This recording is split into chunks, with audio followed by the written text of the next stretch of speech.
Rechtsextremismus, Populismus, Klimaignoranz. Weltweit, an Europa, mir auch heute Lützeburg.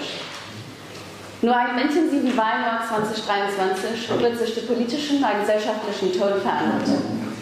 Menschenverurteilung, Rassismus, rücksichtslos Murschgier sie normalisiert gehen.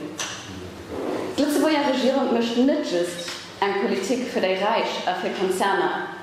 Sie stellt sich aktiv gegen ökonomische Gerechtigkeit und Solidarität.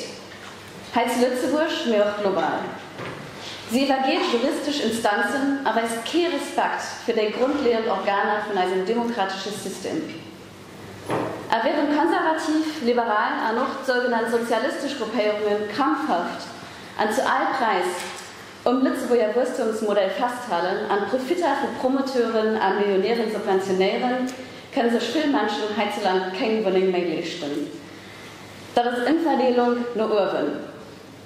Als die Link stehen die alltagsfrohen Sorgen und Probleme für uns am Vordergrund. Wo und wie leben ich? Wie schaffen ich? Wie leben meine Kinder? Kann ich mich gesellschaftlich beteiligen?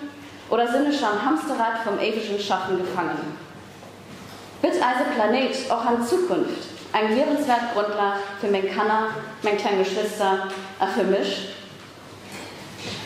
All diese Fragen werden nicht nur im eigenen Haushalt verhandelt, sondern überschreiten Landes- und Kontinentgrenzen.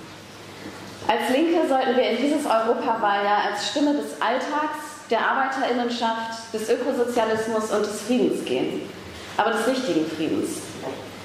Als Linke stehen wir dabei nicht für einen bedingungslosen Europaoptimismus, sondern setzen uns ein für eine europäische, grenzüberschreitende Linke, die die Zivilgesellschaft vertritt und organisiert.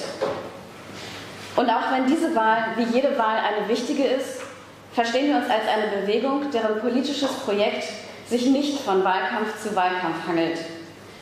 Unser politisches Projekt versteht sich als alltäglicher Einsatz und Kampf. Eine starke Linke muss dabei auch als kompromisslose Brandmauer gegen rechts stehen. Nicht nur rhetorisch und niemals verhandelbar. Eine starke Linke muss sich auch entschieden gegen zunehmende Militarisierung und Aufrüstung stellen.